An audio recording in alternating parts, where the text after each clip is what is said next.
In a world of combos and big mana, Rhys the Redeemed is here to prove that go-wide strategies can still bring in wins for the home team.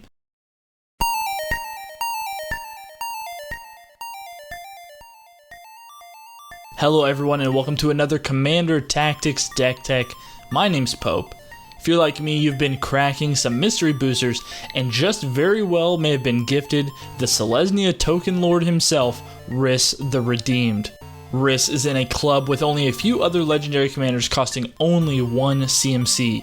For a Selesnya mana, so a green or a white, Rhys is a 1/1 elf warrior that reads, for 2 and a Selesnya mana, we can tap Rhys and put a 1/1 green and white elf warrior creature token into play. And for 4 and double Selesnya mana, we can tap Rhys to create an additional token for each creature token we have on the battlefield. Because Rhys is so cheap to cast, we should have no problem keeping him on the field when we need it. His second ability is absolutely insane and does have the ability to lead to some broken lines of play. But for this deck, we won't be running any sort of infinite combos or loops, and we'll simply be playing some relatively fair magic. For this deck, we're going to be hammering home the strategy of creating lots of tokens, including many big powerful tokens, in order to overwhelm the board. I should note here that Rhys does pair very well with Elf Tribal and can absolutely be built with that focus, but instead we're just going to be leaning into lots of different token generators to maximize the size of our board state. After we have our tokens in play, we're going to use similar effects of Rhys to duplicate and populate those tokens. And to round out the deck, we're going to be pumping our little tokens and sending them into combat while also playing several spells to keep our board state intact. This deck sits around $250, but thanks to the most recent Commander 2019 Populate deck and all the amazing reprints from mystery boosters, this deck is substantially cheaper than it would have been just a year ago. But let's dive in now, taking a look at all the spells we're going to be playing to create additional tokens for us to replicate, kicking things off with Avenger of Zendikar, Hornet Queen, and Harmonious Archon. All of these creatures bring with them amazing ETB effects, creating many token bodies. Avenger of Zendikar truly is a green staple at this point. For 5 and double green, whenever it enters the battlefield, we're going to create a number of green plant creature tokens, 0/1s, for each land we control. And then whenever a land enters the battlefield, we get to put a +1/+1 counter on each plant we control. No matter when we cast Avenger, we are going to get lots of plant tokens, and then if they are not dealt with, we are going to pump them up, and they are just going to be huge beaters. Hornet Queen for 4 and triple green has flying and death touch. Whenever Hornet Queen enters the battlefield, we get to create 4 1/1 green insect creature tokens with flying and death touch. Not only are we getting 4 tokens into play, but we also now have a firm line of defense against any creatures that might be swinging at us. And then Harmonious Archon, straight from Throne of Eldraine, 4 and double white, flying Archon that says non-Archon creatures have base power toughness 3/3. This is a board-wide effect, so even our opponents will be affected. When Harmonious Archon enters the battlefield, we create 2 1/1 white human creature tokens. I've been looking for a place to slot Harmonious Archon in, and this is the perfect deck for it. A few more creatures we're going to be running to generate extra tokens in Mycoloth, Biogenic Ooze, and Darien, King of Keldor. Mycoloth has Devour 2, which means as this creature enters, we can sacrifice any number of creatures. And this creature enters the battlefield with twice that many +1 counters on it. If we're looking for just getting one beater out, we can sacrifice some of our tokens to make Mycoloth huge. But the real benefit is at the beginning of our upkeep, we create a green 1/1 Saproling creature token for each counter on Mycoloth. So we definitely want to sacrifice something in order to keep generating more tokens as we go. Biogenic Ooze, another card I've been looking to find a home, and I believe this is it. For 3 and double green, we get this Ooze creature that says whenever it enters the battlefield, we create a 2/2 green Ooze creature token. At the beginning of our end step, we get to put a +1 counter on each ooze we control. So Biogenic Ooze is going to get bigger, and our token is going to get bigger. Then for 4 mana, we can create an additional 2/2 green ooze creature token. As you can imagine, with Biogenic Ooze in play and Rhys duplicating all those oozes, that is going to lead to a massive board state with tons of big oozes ready to go. And then Darien, King of Keldor for 4 and double white. This human soldier says whenever you're dealt damage, you may create that many 1/1 white soldier creature tokens. Darien acts as a first line of defense, highly encouraging our opponents not to swing out at us, otherwise we are going to get a massive army to hit them on the clap back. And then we have a few artifacts to help support the cause in Mimic Vat, Helm of the Host, and Phyrexian Processor. Mimic Vat reprinted, thankfully, in the Commander 19 product, only 40 cents. For 3 mana, we get this artifact that says, whenever any non-token creature dies, this includes our opponents, we may exile it. If we do, we return each other card exiled with Mimic Vat back to its owner's graveyard. Then, for 3 mana, we can tap Mimic Vat to create a token that's a copy of the exiled card. It gains haste, and we exile it at the beginning of the next end step. It is important to note that Mimic Vat is what is exiling the token. The token does not contain the text exile it at the next end step. This means that if we can copy that token, it will be permanent and can stick around on the board. With so many powerful ETB effects in our deck alone, we are going to be able to capitalize off of Mimic Vat, recurring those ETB values and generating a boatload of tokens. And then Helm of the Host, for 4 mana, we get this legendary artifact equipment from Dominaria that says at the beginning of the combat on your turn, create a token that's a copy of the equipped creature, except the token isn't legendary if the equipped creature is legendary, and that token gains haste. The token doesn't go away at the end step, we don't have to exile it, it is just there permanently. The downside is that Helm of the Host costs 5 to equip, but if we can get a second Rhys on the field, or we can just start replicating our Avenger of Zendikars, we are going to have a board state that will have to be dealt with immediately, or we are just going to win the game. And then Phyrexian Processor, this artifact costing 4 mana says, whenever it enters the battlefield, pay any amount of life. I do want to note right here, any card that says pay amount of life and you get something off it in Commander is absolutely crazy. But then for 4 mana we can tap Phyrexian Processor and get an XX black minion creature token onto the battlefield, where X is the life that we paid whenever Processor entered the battlefield. If it's early on and we can play Phyrexian Processor and we can dump 10, 20 life into it, we are going to be creating these massive tokens every one of our turns. Such a strong card in this deck, as we can then use Rhys to copy that token and really just get in for huge damage. And lastly, we have a few sorceries going to help generate a boatload of tokens with Entreat the Angels and Finale of Glory. Entreat the Angels for double X and triple white, a miracle card that says create X 4/4 white angel creature tokens with flying. But if we do play it for its miracle cost, which is if we draw it first, we can cast it for its miracle cost. It's going to cost us only X white, so we are going to be able to generate a ton of white angels. And then Finale of Glory for X white, similar effect, create X 2/2 white soldier creature tokens, but if we can make X equal 10 or more, we also create X 4/4 white angel tokens with flying and vigilance. Both these spells scale very well, whether we cast them early or late, they're going to help us get back in the game. But now that we've seen how we're going to be generating most of our tokens, let's take a look at how we're going to use the Populate mechanic and other replication abilities, starting things off with 2 enchantments in Growing Ranks and Song of the World Soul. Growing Ranks for 2 and double Selesnya says at the beginning of your upkeep, Populate. A very simple effect for 4 mana. The downside is definitely that for 4 mana we do have to sit and wait till our next upkeep, but if this can stick to the board for a couple turns, we are going to benefit off of it greatly. And then Song of the World Soul for 4 and double white, we get this enchantment that says whenever you cast a spell that's any spell, you get to populate. An extremely powerful ability that if we can get to populate some of our big hitters early, this is going to help us close games out very, very fast. And for those of you who don't know, populate means we create a token that's a copy of a creature token we already control. Next up, we have a few instants that we're going to be running to help us populate our tokens even more with Sundering Growth, Rootborn Defense, and Second Harvest, all printed in the Commander 19 product, and some of them even getting reprints as of Mystery Booster.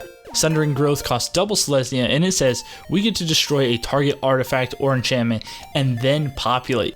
Perfect removal and going to help us create another token. Reborn defenses, 2 and a white, an instant that says populate, so create a token first, and then creatures you control gain indestructible until the end of turn. If we see a board wipe coming down, or if we have a big combat and we need to protect our stuff, Reborn Defenses is an absolute perfect fit for this deck. And to boot, only 13 cents. And Second Harvest, 2 and double green, a very similar ability to Rhys himself, says for each token you control, create a token that's a copy of that permanent. It is important to note that Second Harvest doesn't just target creatures, so if we've got treasure tokens or other tokens in play, Second Harvest is going to double up all of them.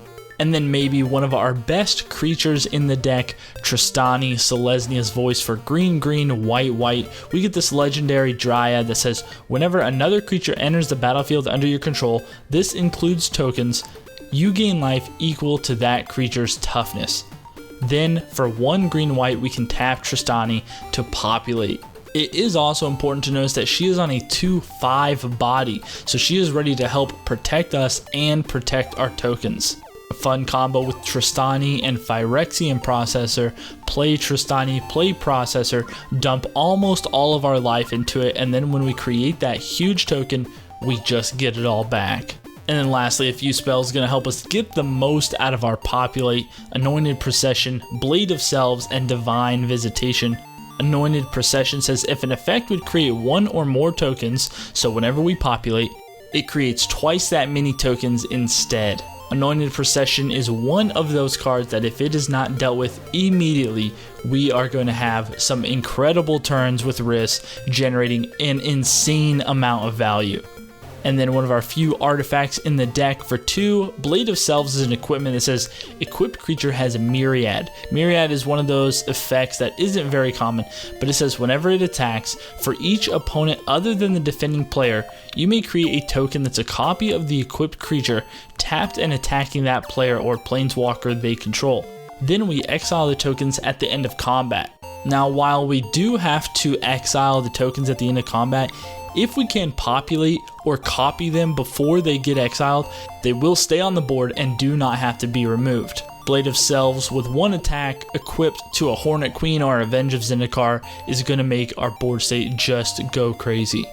And then lastly, Divine Visitation, one of my favorite cards coming out of Ravnica, says for 3 and double white, if 1 or more creature tokens would be created under your control, that many 4/4 white angel creature tokens with flying and vigilance are created instead.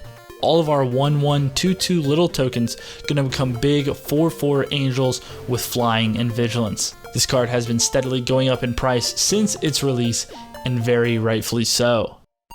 But now that we've seen how we're gonna get our board state all set up, let's take a look at how we're gonna pump it up and keep it protected along the way, with spells such as Heroic Intervention and Teferi's Protection. Right away, the first thing you might notice with both of these spells is their price tag. These are 2 of the most expensive spells in the deck, and that is because they are going to help us keep all of our permanents safe.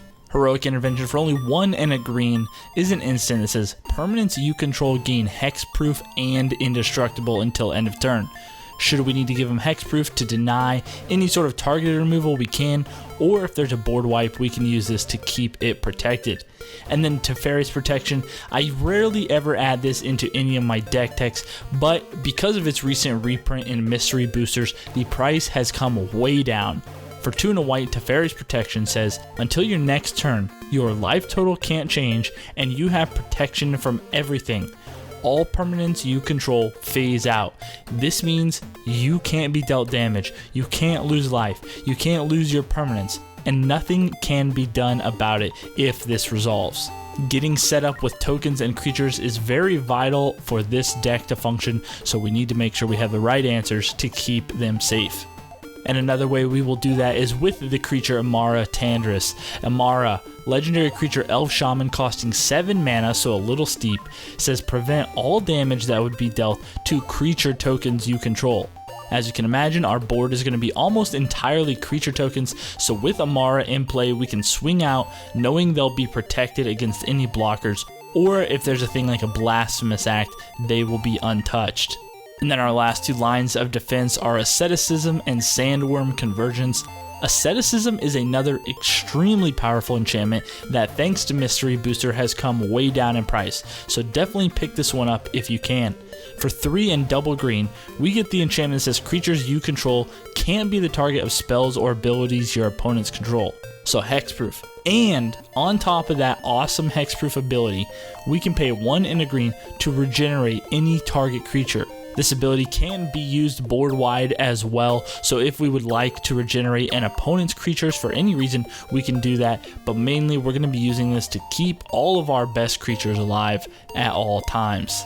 And then Sandworm Convergence, this expensive enchantment for 6 green says creatures with flying can't attack you or planeswalkers you control. So again, another line of defense to stop creatures from coming in at us, but it also has the added benefit of, at the beginning of your end step, you create a 5/5 green worm creature token.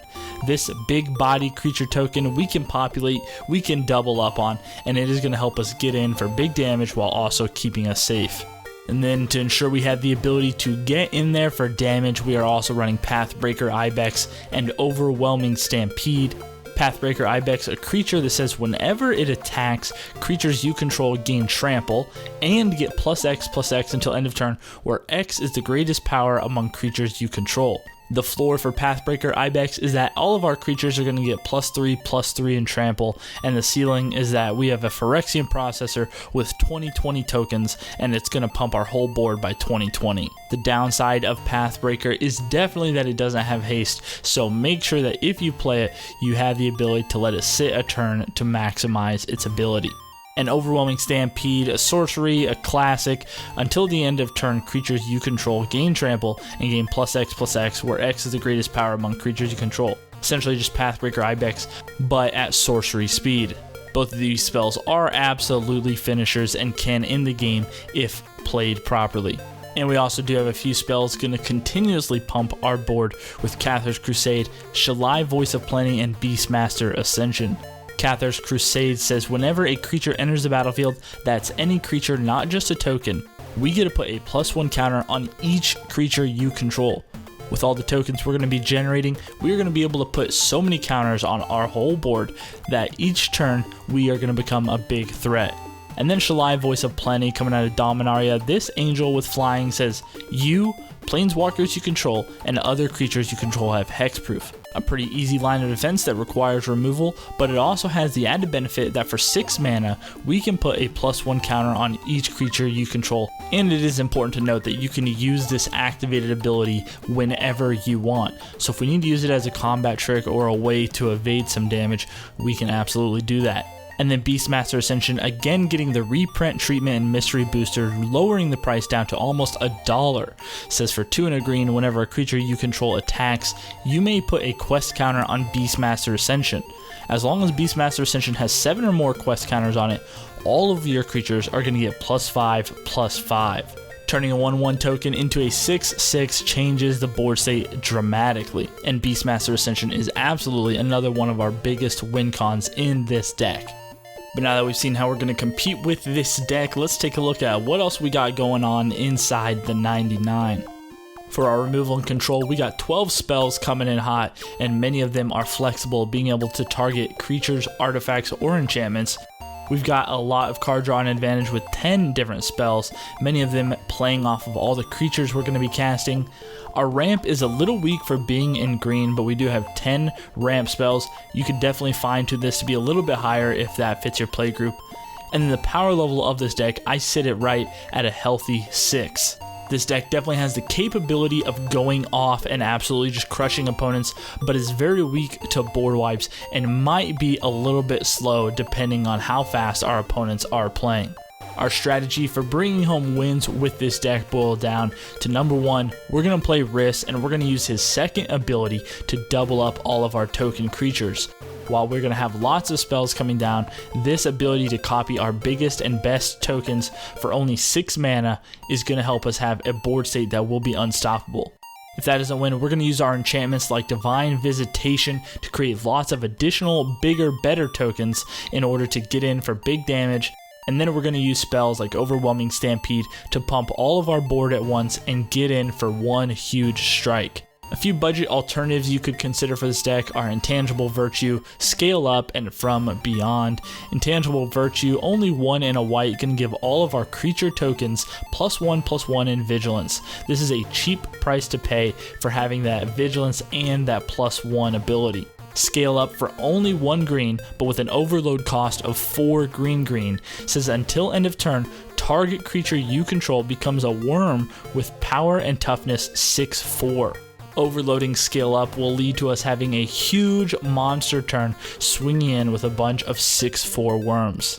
And then we have From Beyond, that at the beginning of our upkeep, we're going to create a 1/1 colorless Eldrazi Scion creature token that we can sacrifice to give us 1 colorless mana to our mana pool. Or we can pay 2 mana, 1 and a green to sacrifice it and search our library for an Eldrazi card and put it in our hand. But we're not running Eldrazi cards, we just want to maximize those tokens and keep our ramp going strong. And then a few upgrades if you want to take this deck up a notch.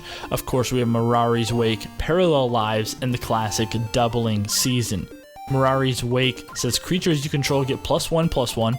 Whenever you tap a land for mana, we get to add an additional mana that type of land produced. An Anthem and a mana doubler, all for only 5 mana. Mirari's Wake is a bomb. And then Parallel Lives, if an effect would put 1 or more tokens onto the battlefield under your control, we create twice that many of those tokens. And Doubling Season, a similar effect. If an effect would create 1 or more tokens, it creates twice that many. And if we would put a counter onto anything, we create twice as many counters. But that does bring us to the conclusion of this Selesnya token deck tech. Rhys The Redeemed is here to kick butt and take names by bringing out all the tokens you can imagine, doubling up and swinging out for huge damage. If you like attacking and turning your cards sideways, this is definitely the deck for you. And like I said, a lot of the cards in this deck tech have been reprinted recently, so now is definitely the time to pick them up for a cheap price. If you're new here, thanks so much for checking out the video. If you want to know when our next video goes live, make sure to hit that subscribe button and hit that bell notification. New video every Friday. If you're a Twitter user, head on over there, drop us a follow at EDH Tactics. Thanks so much for watching, guys, and we'll see you for the next one.